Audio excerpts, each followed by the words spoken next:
¿Qué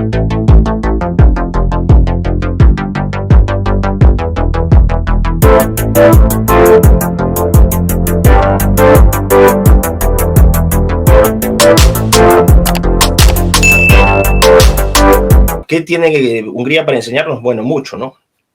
En primer lugar, Hungría rompe el mito de que solamente siendo una democracia progre vas a tener éxito. Ese es el primer punto.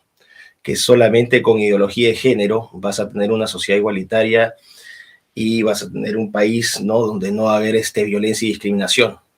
Budapest y Varsovia, por ejemplo, son dos de las capitales más seguras de Europa, por razones obvias.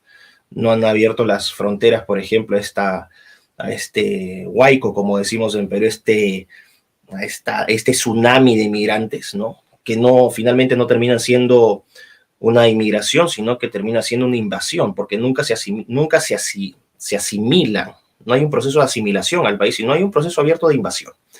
Entonces ellos en el caso de Hungría, cerrado sus fronteras, claramente han dicho que no van a aceptar inmigrantes, a menos que sea por razones humanitarias, porque sí aceptan gente. Ojo, no es que los húngaros no acepten a nadie.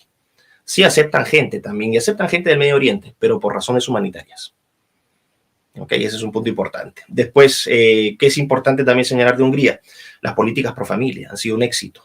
Hay que poner también en contexto que Hungría es un país de, vamos a decir, 9-10 millones de habitantes dentro de Hungría y 5 millones de húngaros fuera de Hungría. Entonces es una nación de 15 millones. Es algo muy chiquitito, con un idioma imposible que estoy tratando de aprender, ¿no? Pero bueno, tienen es un país que ha pasado por mucho para forjar esa identidad. Ustedes tienen que entender también que geográficamente Hungría está en el centro de Europa. Ojo, Hungría no es Europa del Este. No es Europa del Este, es Europa Central. Técnicamente se le define como Europa Central, es como decir México, Centroamérica. No, México es Norteamérica. Bueno, el punto es que es un país que está en una planicie, literalmente. Y ha sido históricamente, ¿no? Vamos a decir, territorio de paso de grandes imperios. Entonces, por ejemplo, tuvieron que resistir la llegada de los mongoles, ¿no? Cuando los mongoles, las hordas de mongoles literalmente destruyeron todo Asia, conquistaron hasta Europa, bueno, tuvieron que soportar el embate de los mongoles. Tuvieron que soportar el embate de los otomanos. Ojo con eso. Después tuvieron que soportar el embate del comunismo, del nazismo. Después del comunismo soviético. O sea, es un país donde su gente entiende el verdadero valor de la libertad, donde su gente entiende la importancia de la cultura y la tradición. Ellos son fervientemente cristianos, mayoritariamente católicos, pero hay también hay una fuerte presencia protestante, pero son cristianos. No hay grandes pugnas entre cristianos y católicos, entre, vamos a decir, protestantes y católicos, a diferencia de otras partes, por ejemplo, lamentablemente en nuestra región. Entonces es un país que vive en armonía, con mucho orgullo, con una gran identidad nacional, y no la quieren perder. Por eso es que cuando la Unión Europea, desde Bruselas, estos burócratas que ganan fortunas, que han sido elegidos a dedo, que no saben nada de democracia, que ignoran completamente la realidad de las comunidades que están gobernando, vienen a decirles, ustedes son unos dictadores y Orbán es un tirano, ¿no? Porque se va a quedar, ahora se quiere quedar 4 años más. No dijeron nada con Merkel, ¿no? Que se quedó casi 20. Con Merkel no había, ahí se era democracia, pero no, Orbán es un tirano.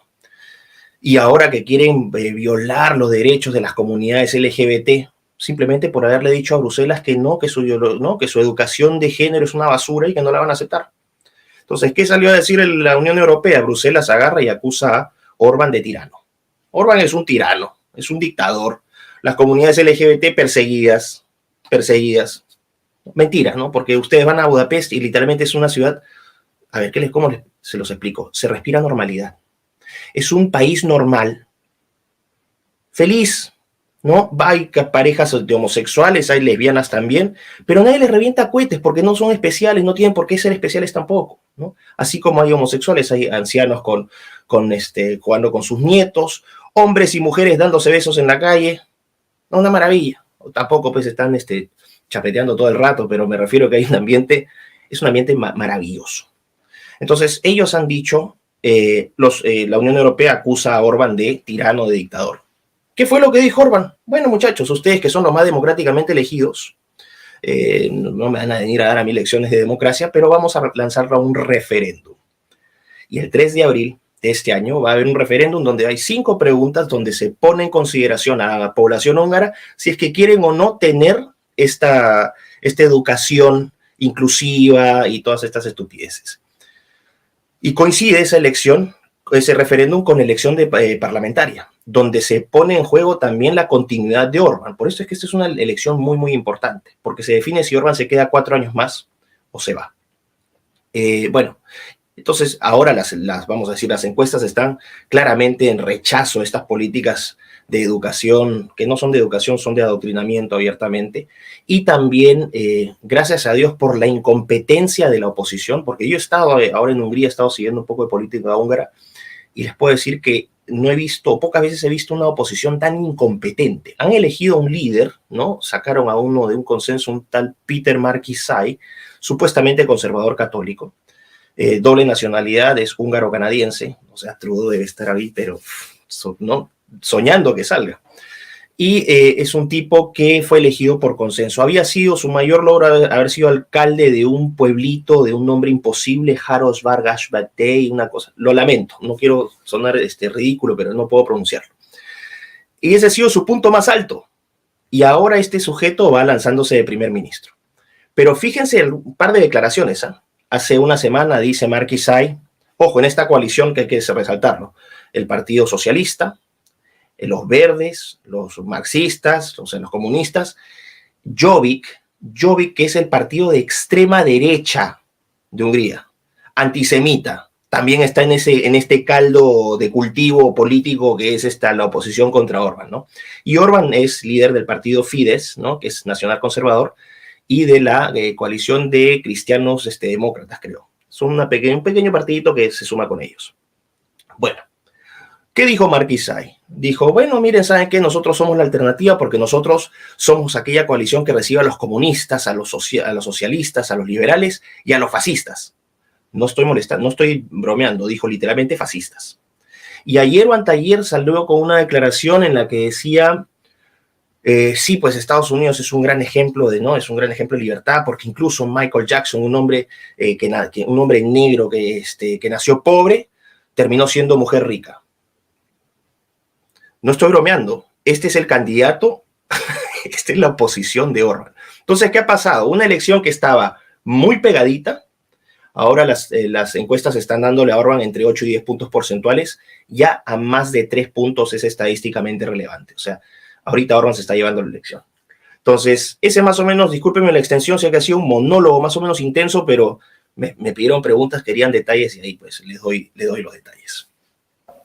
Oye, Miklos, no sé si nos podrías más o menos contar tú cómo ves la situación de Europa con Hungría, ¿no? O sea, hemos visto justo esto que nos platicabas de este conflicto que hay también con Polonia, por ejemplo, que son naciones que están rehusándose o resistiendo este embate progresista desde Bruselas y que pues ha tenido muchos problemas Víctor Orbán y también Duda ahí en Polonia por ponerle un freno, ¿no? ¿Cómo crees que eso vaya a repercutir o cuál crees que va a ser el futuro de Hungría o de Polonia, en este caso en Hungría, y también para las elecciones, ¿no? O sea, ¿cómo va a afectar esto? Claro, bueno, es difícil saber qué es lo que va a pasar en el futuro. Lo que tengo claro es que mientras sigan estos gobiernos, tanto en Polonia como en Hungría, con esta posición donde, repito, ellos se definen como un conservadurismo nacional, ¿no? Un conservadurismo nacionalista, difícilmente van a someterse a los caprichos y a las imposiciones de Bruselas. Ahí lo que pasaría es que, bueno, Bruselas ya ha estado presionando, ha estado condicionando la entrega de presupuestos, porque así funcionan estos, ¿no? Son unos, o sea, yo tengo unas expresiones, mejor me voy a quedar callado para que no le censuren el video, pero Bruselas está literalmente chantajeando a Hungría para que asuma ciertas políticas y también a Polonia, porque de lo contrario no les desembolsan fondos que han sido acordados para programas de desarrollo, etcétera, etcétera. Entonces hay una especie de secuestro económico. Pero los húngaros ni los polacos se han sometido y se mantienen firmes en sus posiciones. Entonces, no va a haber inmigración acá, no va a haber inmigración, acá no hay fronteras abiertas. No y no, punto, no va a haber. y revisen la historia antes de juzgar. Esto es muy importante, sobre todo a los más jovencitos, que son producto de este adoctrinamiento universitario, porque ahora ya no los educan en la universidad, los adoctrinan, ojo, ¿no? Que nacieron creyendo que todas las generaciones anteriores han sido una manga de burros y que ustedes son realmente los líderes sociales revolucionarios, que nadie había visto lo que ustedes han visto, cuando en realidad, y temo decirlo, ustedes probablemente sean una de las generaciones más ignorantes de la historia. Lo digo con pena, pero es una realidad crudísima. Bueno, el punto es que ellos van a decir que no, entonces van a mantener fronteras, porque saben lo que es el precio, saben lo que es perder su libertad, no la van a entregar. Van a mantener sus políticas. Aquí hay una diferencia entre Polonia y Hungría, ojo, porque Polonia es un país grande, Polonia es una potencia, no una potencia mediana dentro de Europa. Hungría no, Hungría es un paísito de 9, 10 millones, Polonia es un país de 40 millones, económicamente es muy fuerte. Pero esto sí hay que decirlo, Polonia y Hungría son países íntimamente relacionados, son íntimos amigos. Es uno de los pocos países del mundo que tiene un día dedicado a la amistad. Ojo, es un feriado, no es un feriado, pero es un día festivo, el Día de la Amistad Polaco-Húngara. Así de intensa es su relación. Entonces ellos han hecho un bloque muy fuerte y cuando quisieron condenar a Hungría, Polonia, porque ustedes saben que en la Unión Europea las decisiones son por unanimidad. Entonces querían sancionar a Hungría y los polacos dijeron, no, nosotros estamos con nuestros amigos húngaros. Esto es una cosa increíble. Entonces están en contra de la inmigración. En el caso de Hungría, las políticas de natalidad, que han tenido un éxito enorme. Las tasas de matrimonios han aumentado en su punto más alto en 40 años, las tasas de divorcio en su punto más bajo en 60 años. El número de niños, ¿no?, ha aumentado casi un 5.5% en los últimos, ¿no?, años en tasa de natalidad. ¿Por qué? Porque hay incentivos tributarios, créditos de vivienda, hay ¿no?, jubilación temprana para las mujeres y constitucionalmente definido, esta modificación la hicieron en diciembre del año pasado. En su constitución, ojo, para que quede clarísimo, esto sí, hay varios progres colapsaron ahí en la Unión Europea cuando pasó esto. Definieron en la constitución que la madre es una mujer y el padre es un hombre, y que el matrimonio es entre un hombre y una mujer y que del matrimonio surge la familia. ¡Boom! Constitución. Porque tenían mayoría absoluta, así que pudieron modificar la Constitución. Entonces ya está tallado en piedra eso. Haber llegado al punto de tener que definir algo tan obvio a nivel de la Constitución ya les da una idea de lo caótica que es la situación aquí en Europa.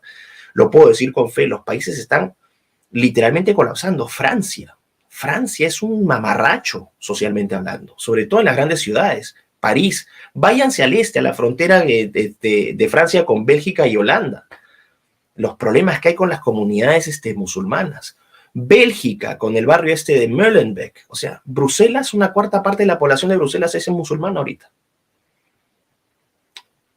O sea, no es que uno sea, ay, qué racista, qué islamofóbico. No se trata de eso. Yo quisiera ver que los saudíes nos reciban, ¿no?, pues a un 25% de su población cristiana. No, pues ahí no habría inmigración, ahí hay invasión. Pero cuando es al revés sí está bien, y cuando nosotros reclamamos esto, ahí no está bien. Entonces, de esa perspectiva, creo que Hungría da lecciones de coraje, da lecciones de gran honestidad y compromiso y amor con la patria, del concepto de patria, de nación, de tradición, sin complejos, abrazan sus raíces judeocristianas y las defienden.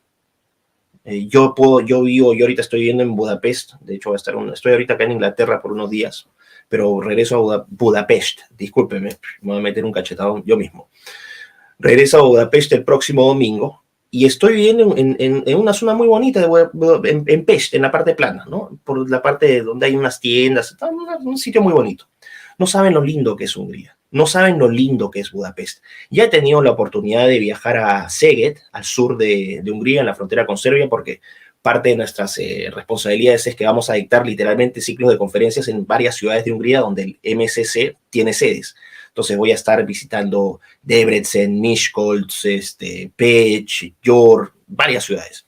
Y ahí vamos dando las conferencias. Y les digo, es una maravilla de país. Obviamente hay un componente emocional también, porque obviamente mi nombre no es muy peruano, ¿no? Pero ahí obviamente también hay un cariño, hay una cercanía, es el gusto y el placer y el orgullo de estar en la tierra que vio nacer a mi padre, ¿no? De una manera reivindicar a mi familia que salió tan mal parada después de la Segunda Guerra Mundial, escapando de su país, terminando en un país completamente distinto. O sea, es una reivindicación también para mi padre, para mis abuelos. Una maravilla. Entonces, yo quizás sienta esta valentía, esta defensa con tanta intensidad, porque veo, siendo un país tan pequeñito, ¿no?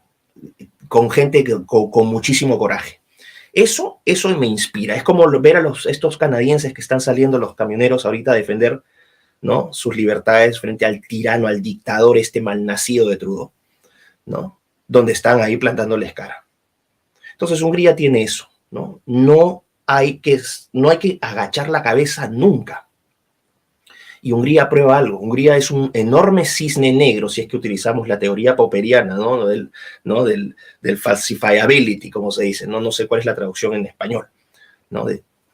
Un cisne negro que te prueba que puede ser un país que no es progre, que no abraza las estupideces progres y que tiene éxito, que es el más seguro, donde las familias prosperan, donde el país económicamente tiene un crecimiento del PBI sostenido, económicamente Hungría y Polonia, oh, qué sorpresa, son los países que están creciendo a tasas más elevadas. Y es una de las capitales más seguras de Europa. Una mujer puede salir a las 2 de la mañana, caminar por Bad Siutsa, que es una avenida central, no le va a pasar nada. Excelente. Y fíjate, Miklos, ahorita que tocaste esto último de ser un cisne negro porque no abras un montón de políticas que son supuestamente las que nos van a llevar al progreso y todo esto. Y antes de pasar al tema ya directo de las universidades, porque también ya mencionaste que ya no son universidades, son centros de adoctrinamiento, también tocaste que Hungría lucha en contra del liberalismo. Yo sé que decirlo aquí en Latinoamérica, el club de libertarios, sobre todo los liberprogres, te van a odiar. Y obviamente yo entiendo que hay una diferencia entre el liberalismo francés, el liberalismo anglosajón, y el conservador sí comparte de ciertas cosas con el liberalismo más de Locke, el liberalismo anglo, se puede decir. Claro. Pero quisiera que me tocaras un punto de este tema, porque ya hoy en día no es una lucha en sí contra los comunistas, es una palabra que utilizamos mucho para generalizar y claro, también entender que ya los conceptos de derecha e izquierda tienen que evolucionar, no nos podemos quedar con derecha e izquierda en términos economicistas. No sé si nos gustaría tocar este punto antes de pasar directamente al tema central. Bueno, ustedes tienen la culpa porque me hacen unas preguntas, pero yo tengo que ya hacer mi marco. Adelante. Bueno, es cierto eso, ¿no? O sea, hay que tomar estas cosas siempre desde una perspectiva, vamos a decir, intelectual o filosófica y desde una perspectiva práctica política. Desde la perspectiva conceptual, filosófica, teórica, completamente de acuerdo con que esta dicotomía izquierda-derecha está siendo destruida. Va a desaparecer. De hecho, es algo que vengo hablando, ¿no? Yo ya me estoy incluso proyectando ya con biopolítica y estoy hablando de bioconservadores y transhumanistas, pero bueno, quizás ahora no se vea, pero creo que el mundo va para allá. Sin embargo, para la persona de a pie, para el que no tiene tiempo para estar escuchando estas tonterías o tiene, ¿no?, que darle de comer a su familia y está pensando en cuál es su próxima carrera, si está haciendo taxi, o sea, para cómo llegan a fin de mes, estas cosas son irrelevantes. Entonces, para términos muy prácticos, la dicotomía izquierda-derecha sí funciona en ese nivel, en un nivel electoral, político, práctico, contemporáneo, actual. Pero eso está siendo cambiado ahorita. Entonces, cuando tú me dices conservadurismo o me dices el liberalismo, vamos a hablar del caso del liberalismo. Es un caso muy interesante porque yo lo he explicado en algunas otras ocasiones, pero el liberalismo en realidad no es homogéneo. Cuando de estos liberales vienen con toda la pompa y la autoridad moral, ¿no? Porque ellos realmente se sienten una especie distinta. O sea, yo soy liberal, o sea, perdón, puedes besarme el anillo, ¿no? Perdón, o sea, ¿tú quién eres, mano? ¿A quién le has ganado? Entonces, dentro del liberalismo tú vas a tener corrientes liberales de izquierda y corrientes liberales de derecha. Los socioliberales son zurdos. Y ahí tienes socioliberales de la tradición inglesa, de John Stuart Mill, tienes los ordoliberales alemanes, tienes al welfare state de los rawlsianos de los Estados Unidos con el New Deal.